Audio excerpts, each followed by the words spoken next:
Hello my friends and welcome back. Thank you very much for being with me again today. I got an article here talking about the Russians scrambling to gather as much manpower or fighters to send them to Ukraine. Now, I don't know if they really are in scarcity of fighters. I think the Russians are just trying to accomplish, and this is the important the key words, special military operation. So it's not a war for them, it's a special operation, which means that it might mean, because I live, this is my interpretation from what I get for them, they use a partial percentage of their capabilities. This is not Russia versus Ukraine. This has to be very well understood. And why am I saying this?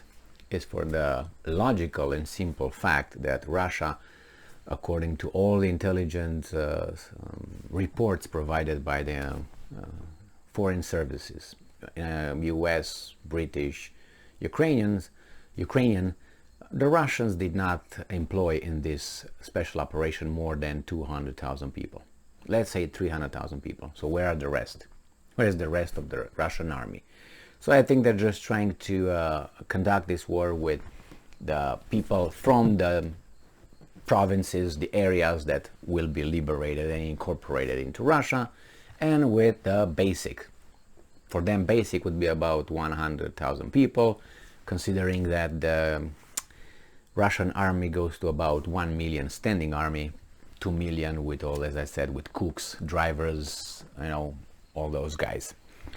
So, in this case, we have this information from Ukrainska Pravda, which I don't try to dismiss, but I think this could also be an exaggeration, or maybe it's just trying to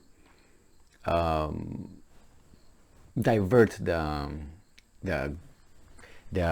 topic from the mobilization or from the entire Russian army into this.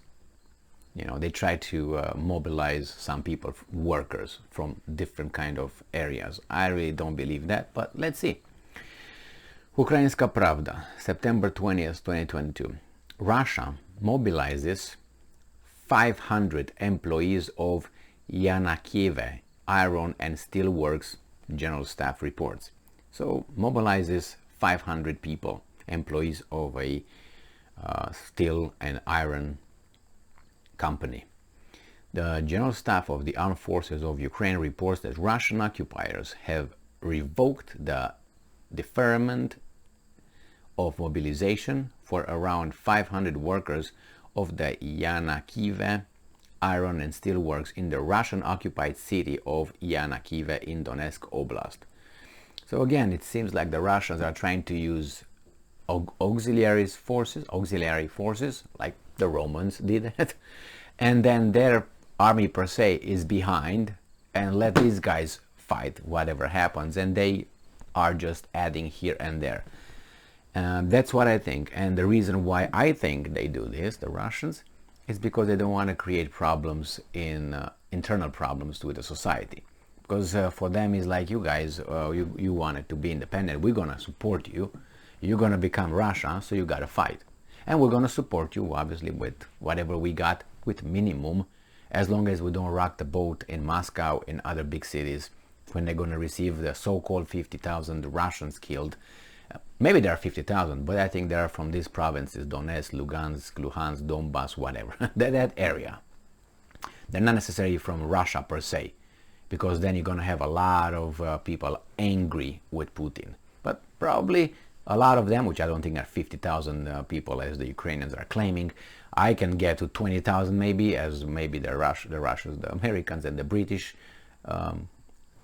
reported, but 20,000 of the people in the area, and some Russians, obviously Russians from Russia per se, Russian Federation. And now they get these workers from the same area. You fight for your own country, for your own republic now, and you gotta do it. I guess that's the way it works. So Russia is continuing to undertake so-called mobilization measures on the temporarily occupied territories of Ukraine.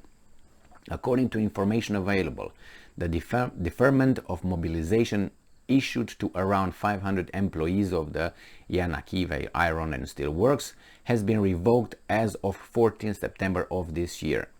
In addition, men have been banned from leaving the temporarily occupied territory of Crimea without obtaining special permission from military commissariats.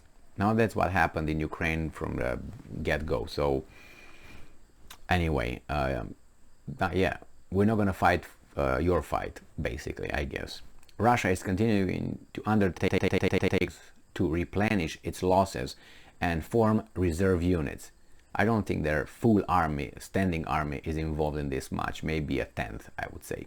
If you take 1,100,000, so it's 1.1 million, as they claim they have it, and that's by all measure probably more than that, then no more than 100, let's say 200,000 people are fighting. Russians from the military per se, and the rest are from the regions, from the republics. Details. Russia is continuing to undertake other measures to replenish its losses. The General Staff reports that 4 motor rifle battalions are being formed from among the troops of the 36th Separate Motor Rifle Brigade of the 29th Combined Arms Army of the Eastern Military District of the Russian Federation Armed Forces. Okay, so officer positions in these battalions are staffed by teachers of the Far Eastern Higher Combined Arms Command School.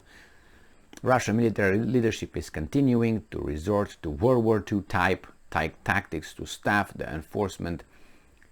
aforementioned unit, which attests to its substantial problems and miscalculation it's dealing with, the General Staff concluded. Well, it's like I'm saying, well, if these guys are still fighting, let's say my opponents, and I'm criticizing them. My opponents are still fighting, man, like, let's say the Independence War, United States, War of Independence. They use bullets, man. They use rifles, or what do you think? Certain things are the same. Oh, they use regiments. We're past that. What do you mean? Now you have companies or what? Know what I mean? So yeah, certain things will always remain the same. Like men will fight wars with weapons. Oh my God, that's so outdated, man. Psst. Fight with weapons? What are you talking about? Man? Yeah, that's what it is. So anyway, regarding these people going and fighting, as I said, I think it's just people from the regions that are mainly fighting against the Ukrainians. Now, I have another article that I will post after this. I will make a video about where Kadyrov, the Chechen strongman, leader, fighter, warrior, so on, he said that each state from Russian Federation, each region should provide at least 1,000 fighters as volunteers, or mobilize 1,000 people and bring them to the front. And again, this is those people, not the Russia per se, the provinces or whatever they are. So he calculated it will be about 90,000 people coming. So, and those regions agree with Kadyrov. So we'll see. I tell you, they fight with, they employ now people homeless. They employ, supposedly they recruit people from penitentiaries, criminals, so on. I said it's like the Vlad the Impaler. He uses these guys to get rid of them or something. I don't know, just saying. Thank you very much for cleaning the society, as Vlad said he would, and in his mind he did. Thank you very much for being with me again today. Stay strong, stay smart, look for the truth, and be just.